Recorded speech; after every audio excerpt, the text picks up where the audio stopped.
the recording and I will do my best to answer questions. At the end of the meeting, there will be a link posted in the chat that you will be able to fill out your name, email address, and unit so that you can get credit if credit is offered for attending this meeting. I want to let you all know I don't want to take questions during, because I believe most of those questions are going to be related to things that I cannot answer. So let's start with what I do know.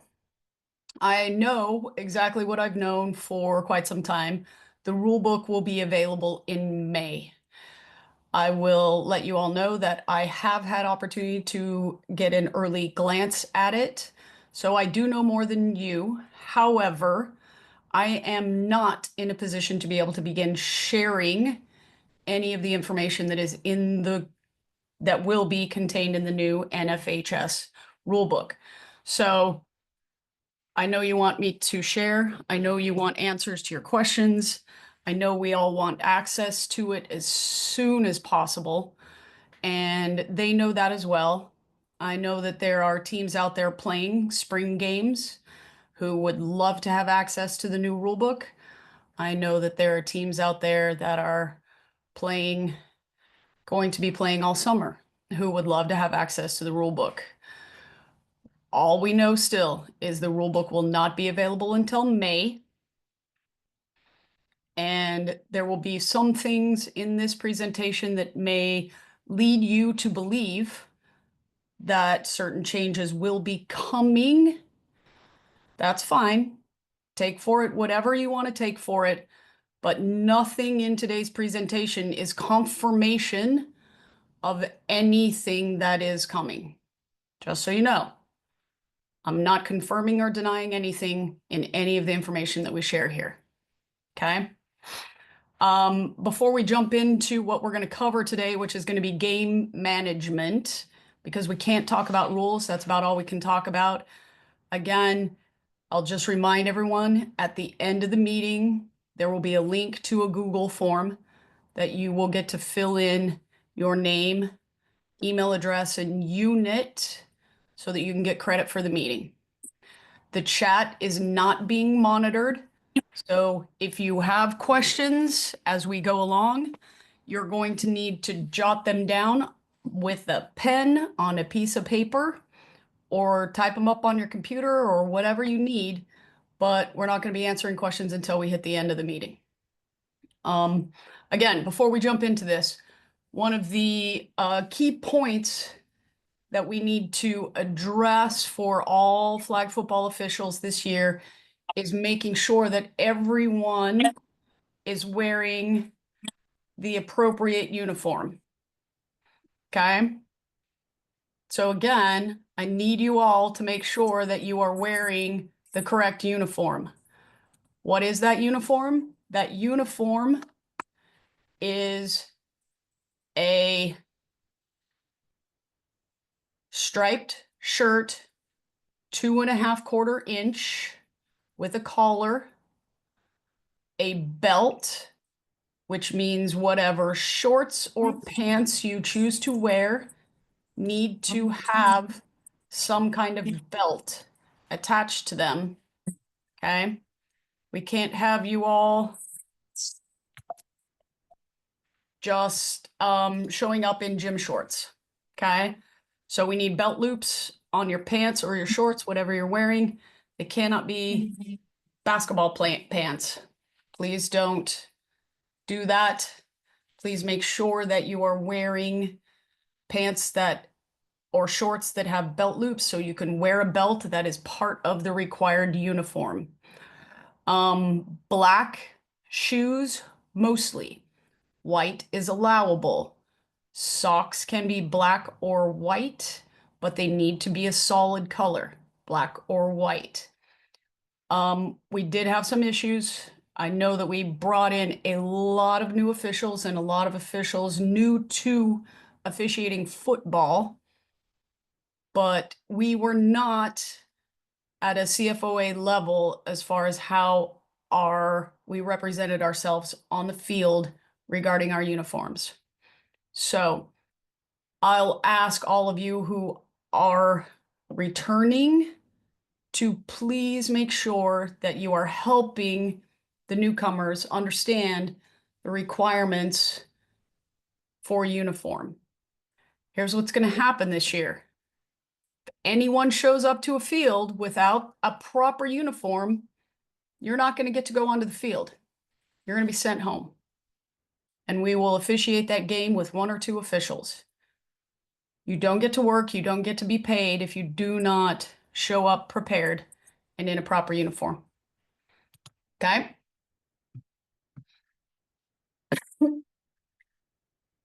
Everything that we cover today is going to be regarding game management and how we can do better on the field as far as managing these contests. Okay, we're going to spend a lot of time on that. We're going to talk about what we need to be doing prior to the game. We're going to talk about what we need to be doing in our pre-game, talking about how to manage a game during the game. And we're also going to talk a little bit about our post-game things. Okay?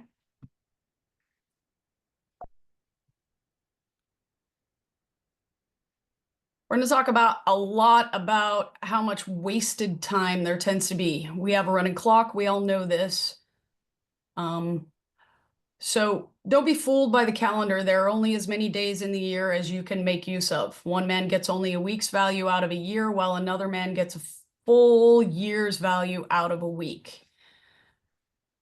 This includes while we're on the field, where our time and energy and attention is placed.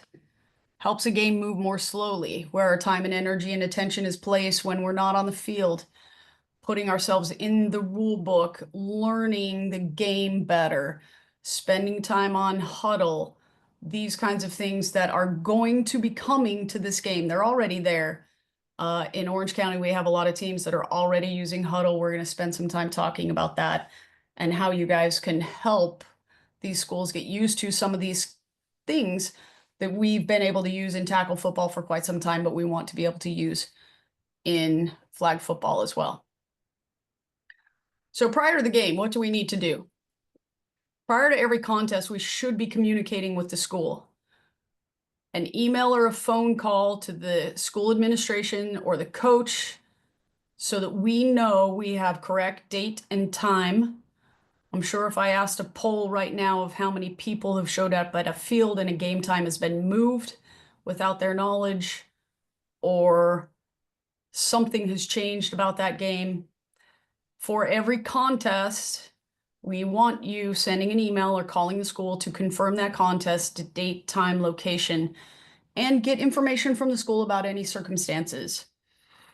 I know a few schools that I go to regularly that game times are starting at 3:30 p.m., which means my arrival time is 2:30 p.m. just as school is getting out, and the line of cars for pickup is extreme, and I have trouble getting into the school in time to make it happen.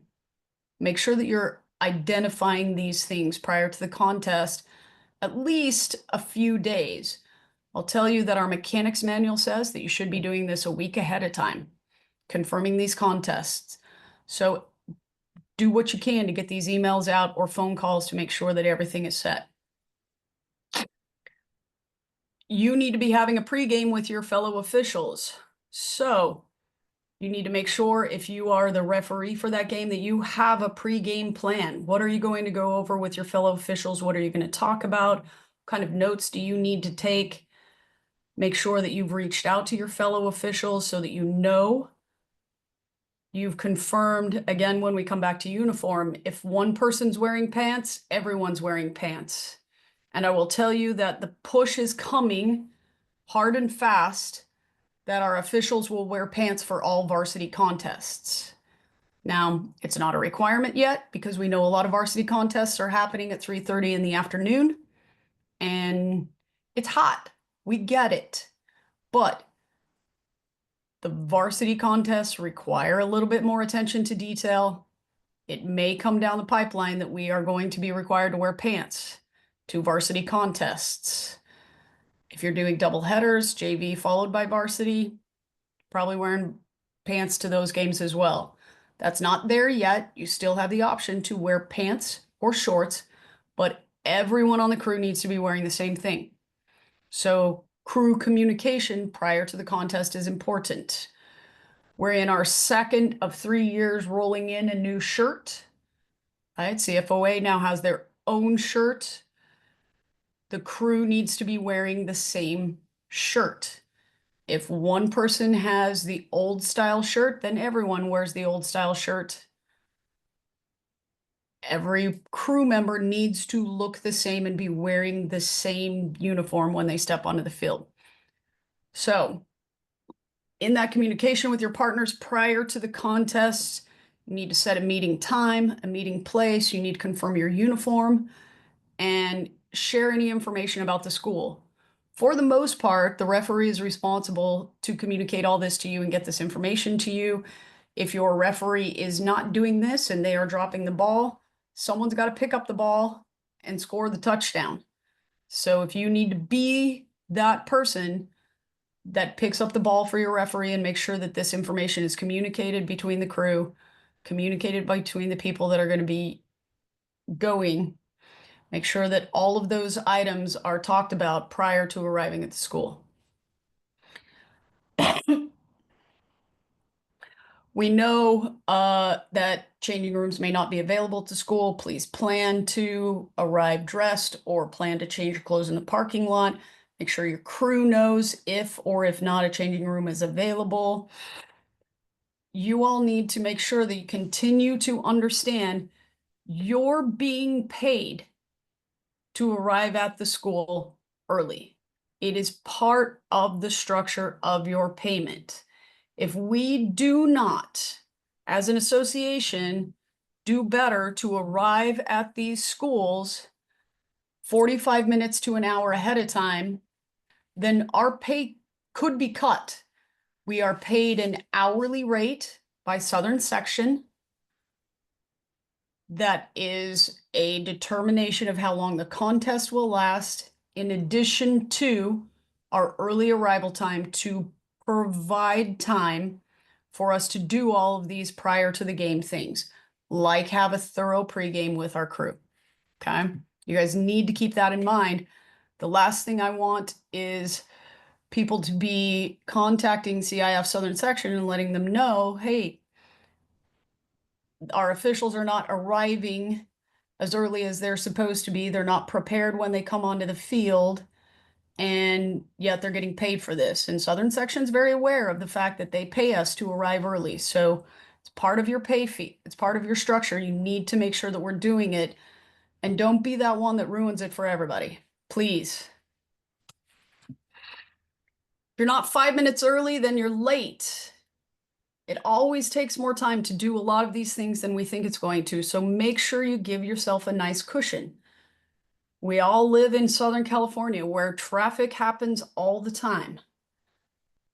I am the worst at pushing it to the last minute before I leave my house to make sure that I'm there right on time. And if by chance there's something weird happening on the freeway, then I am that person that is 10 minutes late. It has taken me a long time, 6 years living in California now, to get used to the fact that I just have to make sure that I'm giving myself a 15-minute cushion everywhere I go, no matter what, even if that means I'm 15 minutes early to everything. We have to be doing those kinds of things. There's a strict time frame of when we're supposed to be on the field. And when we roll into the parking lot at the same time as we're supposed to already be on the field, that's a problem.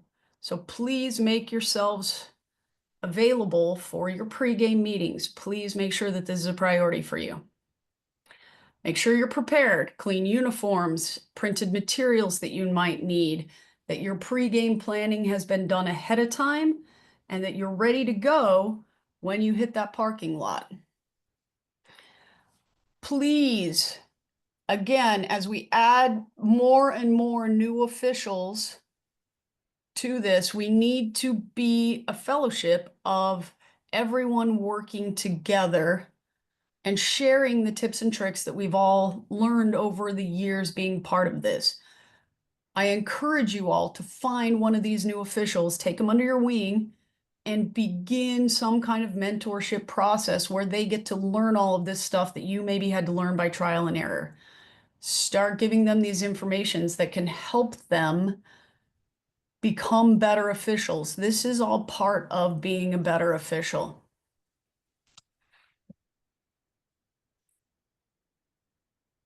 Some ideas to cover in your pregame meeting. We want to talk about coverage areas on the field, right?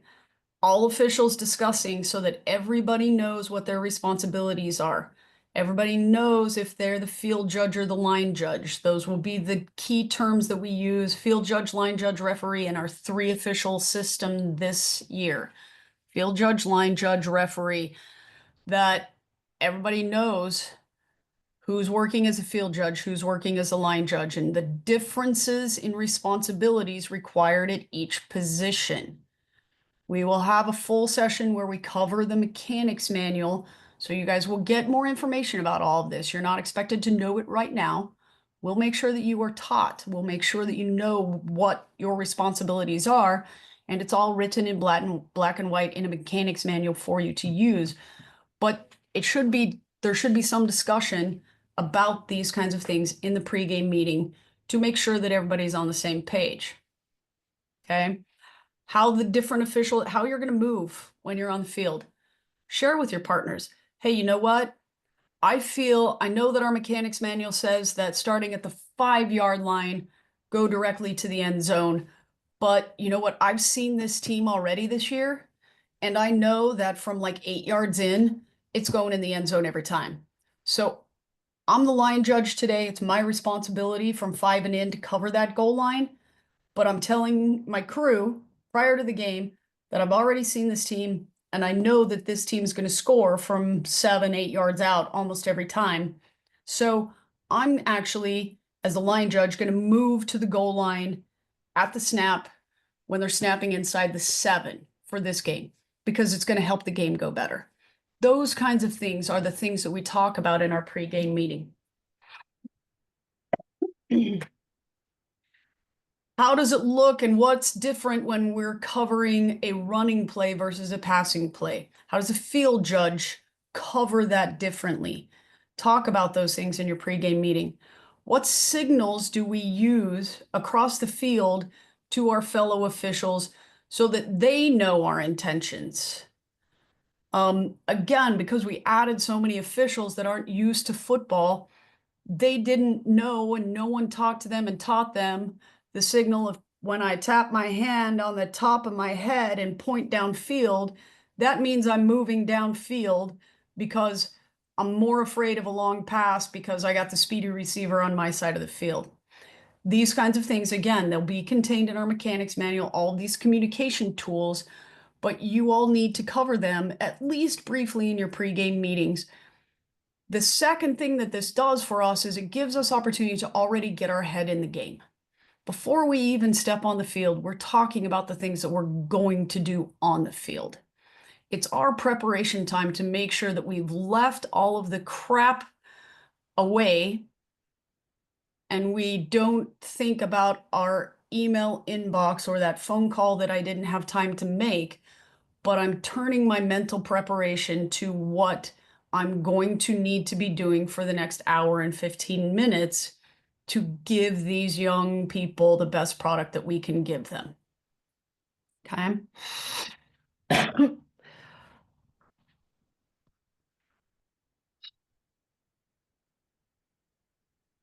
Once we arrive on the field, again, all of the information about the timing of how all of this will work will be contained in your mechanics manual. So don't be worrying about, well, I don't know when I'm supposed to be on the field. I don't know when I'm supposed to be doing this. It's all in the mechanics manual. You guys will all have access to that, hopefully within the next week or two, actually. The changes are almost finished. So hopefully quite soon you all will have access to that mechanics manual. Okay. Once we get on the field, we have a conference with each of the coaches. Okay. I'll tell you, it's written in the mechanics manual that you can go and confer with the coaches as soon as you get to the school before you have your pregame meeting, if you would like to. We leave that up to you all. Most people think for these contests, it's easier to get dressed, have your pregame meeting, and then when we head out to the field, we have our conferences with the head coaches. We want to know who our captains are. We want to confirm that everyone's legally equipped. We want to identify any ball personnel. We want to alert them and remind them of the restricted area and make sure that they understand they need to stay out of it. We are still working very hard to educate a lot of these players and coaches about what a restricted area is and why it's important. We need our space to be able to move up and down the field. It's always a good idea to ask coaches about any unusual plays that they may have. Helps you be prepared for the game. I know I was completely caught off guard are at a game when the team had a receiver go in motion, legal motion. She's 1 yard off the line of scrimmage and legal motion. And then the center snapped the ball to her while she's in motion as she ran right past. And the first time I saw it, I was completely caught off guard by it, and it shocked me. And I don't even remember what happened in the rest of the play because I was like in my head thinking, is that legal? Is that not legal? What's going on? Oh my gosh, I have to figure out if I should be throwing a flag here.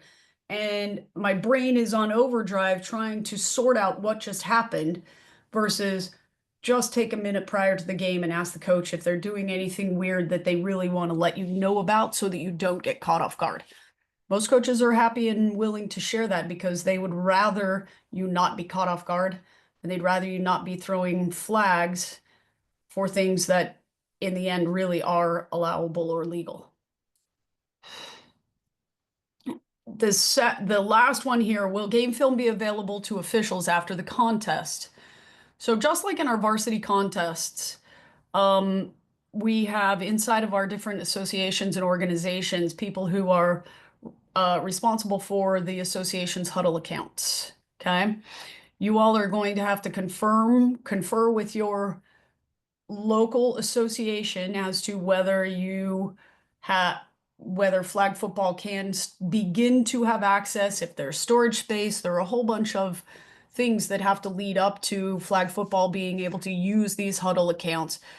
But I have also had coaches who have just given me access to their own accounts or have been willing to give me access to their NFHS accounts so that you can have access to this film.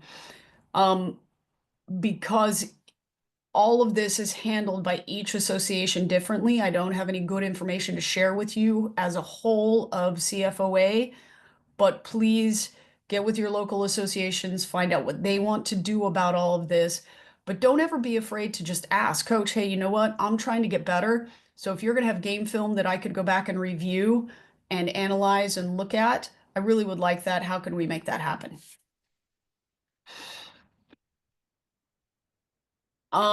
Someone needs to go up and meet with the timer. Someone needs to go and meet with the box person. Again, who's responsible for all of this is contained in the mechanics manual, but it's part of our pregame. We also need to be walking the field. We tend to kind of overlook this because most of us are playing on turf fields that we don't have to worry about gopher holes in the middle where someone could break their ankle. However, there were several times last year that I showed up on a field and the soccer goalposts were out there and they were way too close. And we had to get the school to move them back and out of the way so that we didn't have someone running through the back of the end zone and banging into a soccer goalpost. So you are responsible to confirm that the field is safe for these for these athletes to participate. Please make sure you're doing that. Please make sure that you have an indication that you have at least walked around the field and seen and identified any hazards. Made sure that the school addressed any hazards that you do identify. Okay. We had some issues last year with the legality of footballs. There will be a Wilson football with a CIF Southern Section distinction that will be used for all gameplay this season. Okay? You guys need to make sure that that's the game, that's the ball that's going into the game. If a football that is not legal enters a game, that's fine. Just get it out immediately. Just make the team get a new ball in. One of the other key points that us as officials are going to start helping these teams with is having multiple balls available to go into any contest. Okay, we'll get into that a little bit more when we start talking about gameplay and timing and things like this. But you all know that those long incomplete passes take about 30 to 40 seconds of time to get the ball back, get it spotted, get all of this. And we are on a running clock, and those long incomplete passes, when they're chasing down the ball for another 20 yards past where they already were, that time adds up quickly, quickly, quickly. We want these teams to start getting used to having a spare ball on the sideline with a ball person so that the official on the sideline can turn around, get a new ball, feed it into the official, and we can play on. Okay? It makes us better officials when we do that too. It looks really, really good. And we care about how we look on the field, right? When we're standing around waiting for a player to run a football back to us, we start to stand funny, right? We cross our arms, or we put our hands on our hips, or we do all these weird things that looks really bad. Versus it looks really freaking good when the sideline official turns around and asks for a ball, grabs it, feeds it into the referee, ball's on the ground, kids are coming back, officials are getting in place, boom, we're on to the next play. Okay? Appearance matters, you guys. It really, really does. Let's make sure we're making it look really good.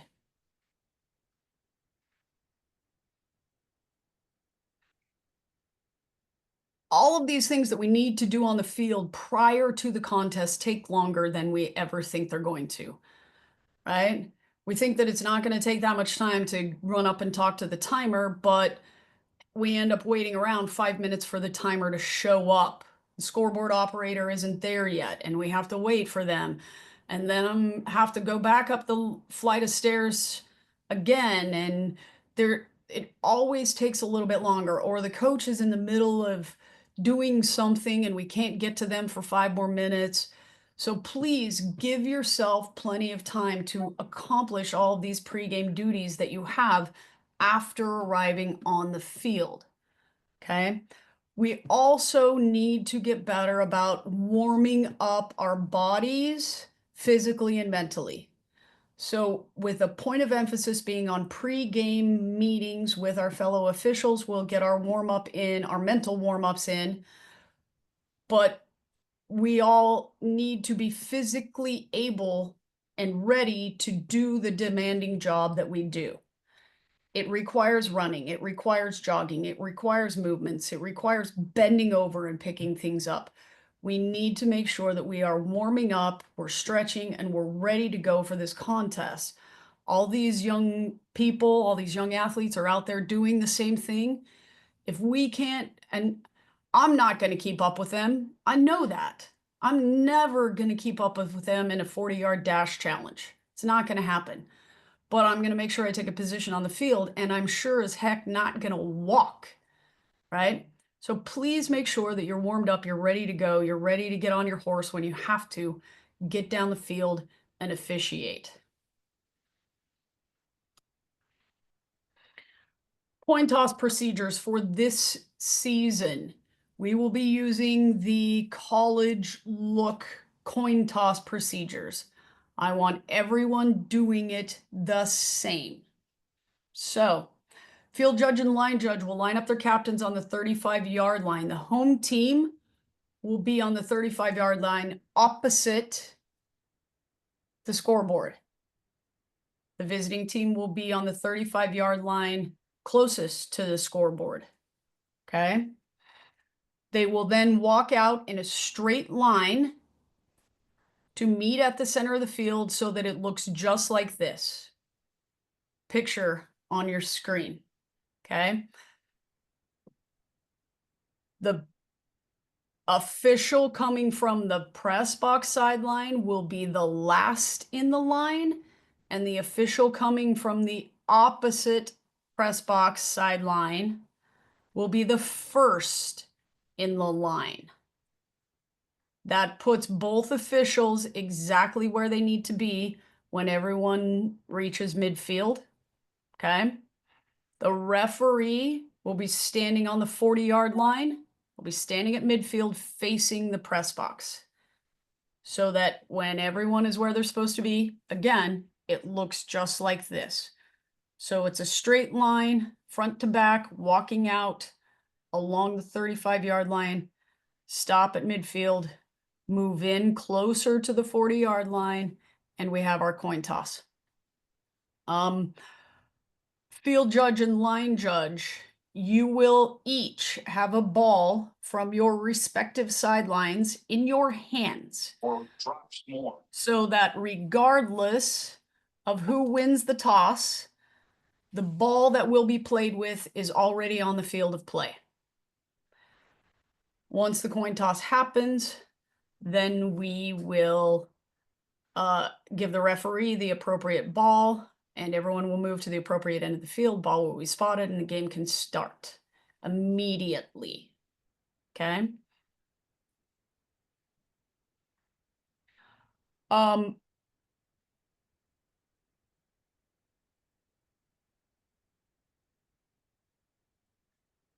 Again, there was some confusion because we played halves rather than quarters. There was confusion about what happens at the coin toss. Also, USA flag, NFL flag, other flag organizations have different things for their coin toss. Our coin toss looks exactly like tackle football, even though we don't flip the field at the quarter because we don't have a quarter. Okay.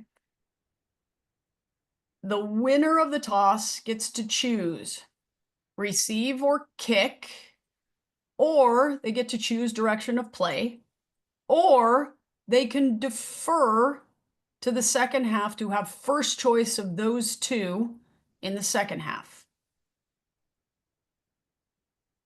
Okay. The loser of the toss will never have the option to defer. That choice is only for the winner of the toss. And when the winner of the toss defers, then the loser of the toss for that half has first choice of receive or kick or direction of play. Now, if they say to you, we want to kick, because they think that that means they're deferring their choice to the second half, we help them out. You don't really want to be doing this, right? We also have a conversation with our coaches prior to the game, asking them what they want, and hopefully, here's the other thing. Young women, I'm sorry, men, but young women seem to not get this wrong as often as young men get it. So trust these ladies, believe in them, believe that they know their coaches, what their coaches want them to do. But direction of play on certain fields that we play on inside of CFOA is extremely important. And there will be teams that will choose direction of play because that's more important to them than having possession of the ball. Okay. At the start of each half, each team has a selection to make. Each team, at the second half, the team chooses to receive, then the other team gets to choose the direction of play, right? In the first half, at the coin toss, If the team chooses to receive, the other team gets to choose direction of play. Each team has a choice to make. The coin toss only determines who gets to pick first.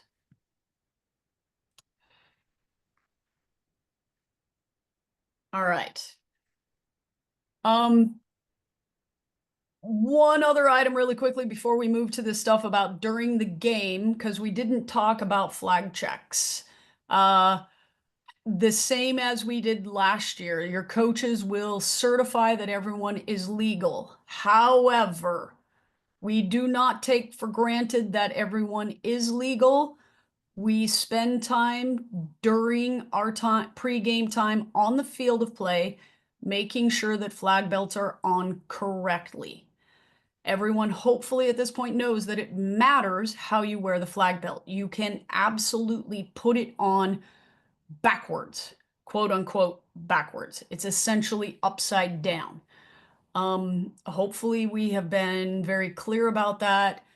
You all, with just a glance as you walk around the players, as you're doing your jogging warm-ups and some of your stretching, you are paying attention to how these players are wearing their flag belts, and you're alerting them, hey, number 33, you got your flag belt on upside down. All you got to do is take it off, flip it around the other way, and put it on so that your little popper things are pointing out rather than pointing in. These are all correctable things. We do the same thing in tackle football. For those of you who work tackle football, we walk around the field of play. We make sure that everyone's equipment is legal. We start to identify, or we should be starting to identify, those who don't want to cover their knees and things like this. I don't want to digress into tackle football, but it's our responsibility to ensure that these players are legally equipped before they take the field. We do not take for granted that the coach just says, yes, they are. All right. So I mentioned already that the field judge and the line judge will have a ball from their respective sidelines that they bring out with them to the toss, so that the ball to be played with will already be on the field of play. Then we, after the coin toss, hustle to the end of the field that we'll be playing from, put the ball down, and the referee will make the ball ready for play. Okay. I've spoken already as well about the fact that we want to start to teach these teams to have multiple balls ready to enter a game, right? We have instructed them prior to the contest. If we are all on the same page about this, every single one of us, it's going to get really easy by about the second to third week of the season, because the teams will be very familiar with having a ball person on the sideline and having extra balls ready to go in on long incomplete passes. Okay. The field judge will have already instructed their box personnel. We jog all the time when we are on the field. That's how we move. We don't walk, we jog. Okay.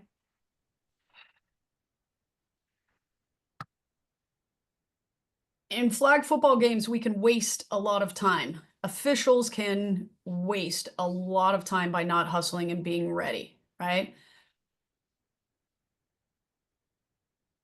Like I said before, we jog when we're on these fields of play. Okay. I've talked already about that it can take up to 30 seconds of game clock away from these players just to retrieve a long incomplete pass, get the ball back, and get it ready for play. We want that 30 seconds to be game clock that these kids actually get to play, not just wasted time where we're chasing down balls. Okay. It can take me up to 20 seconds to walk down the field and get in position for the next snap versus a slow, controlled jog that will get me there in half that time. It can take us 40 seconds or longer to enforce a penalty. We need to be better about this. Any conversations that are happening between officials to determine what the call is, get the signals relayed to the press box, get the penalty marked off. When this is taking up to 90 seconds of clock running time, all we're doing is taking away playing time from these young ladies, and we don't want to be doing that. Um, we want to make sure that if two officials have to get together to talk about something, the clock stops at least briefly. Okay? If you need to go in and talk to your referee, just big whistle, big arms, stop that clock, even if it's just for 10 seconds. When you walk away to go and enforce the penalty, the referee can turn around before they even begin to give their signal and wind the clock. Make sure that your timing and your scoreboard people know that this is going to be happening. The biggest complaint I got last season from coaches was how long officials were taking to enforce penalties and how much playing time that was taking away from the kids. I think if we had put the California coaches in charge of the new rule book, we would have a stopped clock just like they have in tackle football. So we need to, and we can do better. We can absolutely stop the clock for 10 seconds to save 10 seconds of playing time for these kids if we have to get together to talk about something. Okay. We also spend a lot of time talking and interacting with coaches and players rather than focusing on our game duties. I found myself multiple times not being ready to put the ball in play because the officials weren't where they needed to be. I'm ready, the ball's on the ground, the kids are ready, but the officials aren't. They're lost, they're not where they should be. They're turned around, not even looking at the field of play, talking to a coach. Referees we have to be better at that, you all. And referees, you have to make sure that your officials are in position, ready for that play to happen before the ball's made ready for play. Okay. So, for example, if we have 21 incomplete passes in a game, can lose up to 3 minutes and 30 seconds of lost playing time. If the officials are walking into position, delaying different things, not hustling, can add another 3 minutes and 30 seconds. Delayed and slow foul reporting, miscommunications here, right? When I'm trying to communicate foul and number, but I'm not quite sure what I'm trying to tell my white hat. So now I have to run in and I have to actually verbally tell them, and the clock's running, and the clock's running, and the clock's running, and playing time is lost, and playing time is lost, right?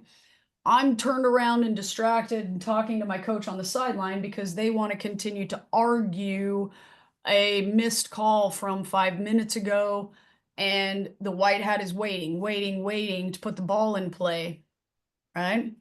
In total, I went back and watched some huddle film. I went back and watched some games, and I was at a lot of contests evaluating officials. Up to 15 minutes of playing time taken away from these young people because we could have been better. We could have done better and given these young people better playing time. I'm asking everybody to step up and do just a little bit better. Okay. So what do? How do we keep the game moving? We be approachable but not engaging.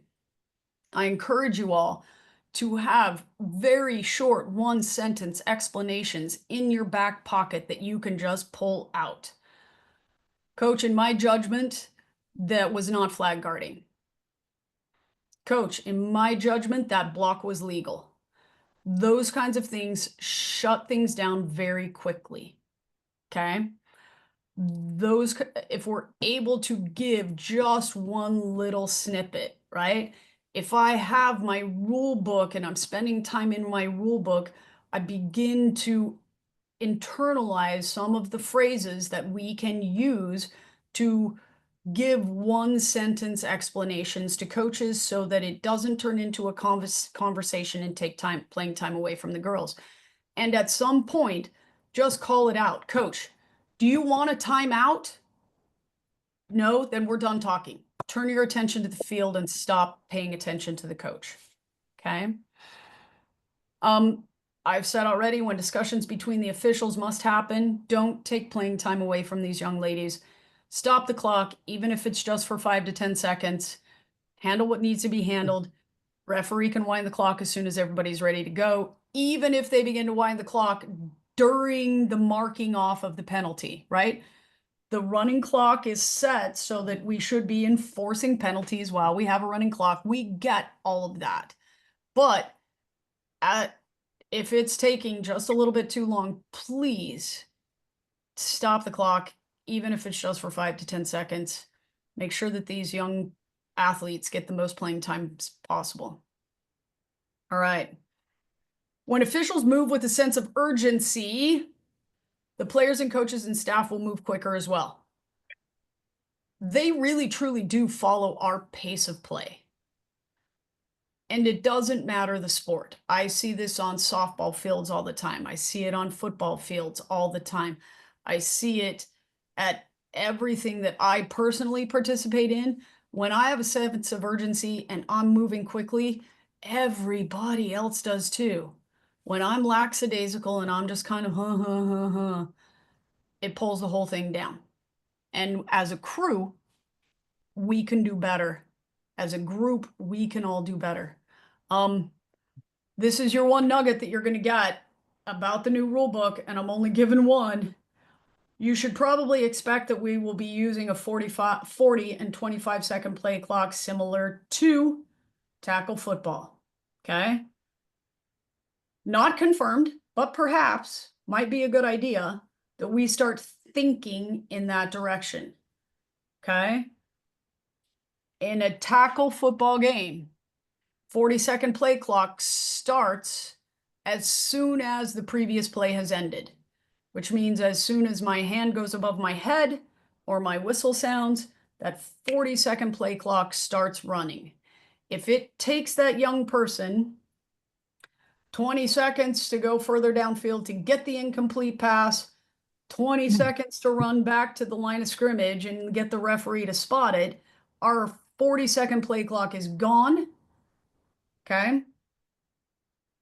If, and I'm just going to keep saying if because I'm not confirming anything, if we go to this type of play clock, coaches will have to get on board about having a second ball available on the sideline or even a third ball, because it just will not allow for these long incomplete passes in a game that has a lot of long passes and incomplete passes. Okay? We need to be ready and move a little bit quicker so that the balls are ready for play and we're not delaying and causing teams to have delay of game penalties because we weren't ready and we didn't get the ball down fast enough. Okay. I want everyone, please, to be moving at a pace that would be similar to how we would move if a team went to a hurry up offense. We should be moving at that pace all of the time. We want that. Okay. So if you feel like you're not moving at a pace that would handle a hurry up offense, when you're doing your little pre-snap checks, hey, am I moving quickly enough that if this were a hurry up offense, we could handle the pace of play? You know what? I'm really not. I need to pick it up just a little bit. And I will tell you all on a personal note, it was really hard to write a lot of these slides because I feel like I'm calling myself out a lot. And I hope you know that. I'm not trying to call anyone out, but as I'm making these slides and I'm looking at what we need to be doing as an association, I really spend a lot of time calling myself out. I didn't do well enough on that. I could have done better on that. I am right in the same boat as you all and wanting to make sure that I am doing these things as well. This information is as much for me as it is for anyone else. Finally, post game. This is when we get better. Please leave time to talk to your crew after the game. It doesn't have to be long, 5 to 10 minutes. Cover unusual situations that may have happened during the game. and share things that we can all be doing to help each other get better. Please, please, please, once we have this rule book available, everyone is going to be needing to spend a lot of time in it. One of the best pieces of advice that I got when I started working college level sports was to record myself reading the rule book and listen to that on my drives to and from games. And I do that. I have a recording of myself reading the college softball rule book. I have a recording of myself reading the college football rule book. I will have a recording of myself reading a new NFHS high school flag football rule book in just a month and a half. It puts my brain on the drive that when I'm driving to the game, my brain is already going into the rule book. As I hear myself say it, and it helps me memorize all of these different rules that then puts me in a better position when I get on the field, that I can immediately say to a coach, by rule XYZ, and we're done talking. Okay. The referee should lead the post-game discussion just like they lead the pre-game discussion, pre-game meeting. However, each official should plan to have 2 to 3 things that happen during that game that they want to talk about. And to walk off a field and think that you don't have anything to discuss is pretty telling about how you feel about your craft. Let's just say that. Again, I don't want to call anybody out because I've been in games like that. I've officiated games like that where all I wanted to do was get in the car and leave, and I'm walking away saying, yeah, nothing happened in that game that I really want to talk about. You know, let's do better. I promise you, I will do better and make sure that in each game I'm identifying just a couple of things that will be quick and easy to just talk about and share so that we can all collectively help each other do a better job for these athletes. The time you spend prior to the contest makes you better during the contest. The time you spend after the contest will make you better for the next contest. Okay.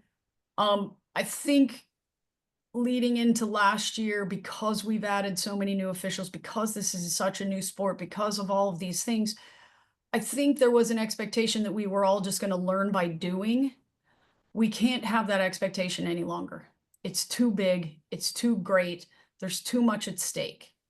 Now, we will still learn by doing, but that doesn't mean that I learn the rule book by officiating games.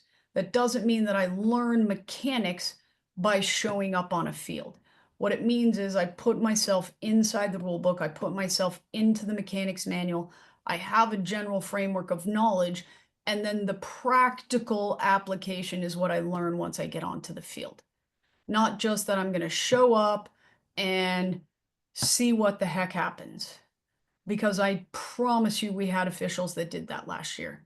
I promise you that we had officials that showed up to their first, second, third games to officiate that had literally never opened the rule book, had literally never read a piece of the mechanics manual. I promise it happened. And that's not going to fly this year. It's just not. I have been able to develop relationships with all of your assigners.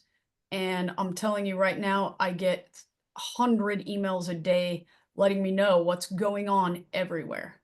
So people are watching, people see what's going on. Please be the level that people want to send me all kinds of good information, right? I would love it. I'm just picking a name out because it's on my freaking screen, right? But I would love it if some coach sends me an email and says, hey, Marianne, I know it doesn't really matter, but I just wanted to let you know Joe Hartman did an amazing job on our game the other day. I promise you that your assigners and your local associations would love to get those emails as well. We get to choose the direction of what these emails that people send in to me, to your local assigners, to your local associations. We get to, by our efforts on the field, determine what's going to be in those and what they're going to look like. Okay, now, I don't want this to get crazy. And hold on, I need to stop a recording.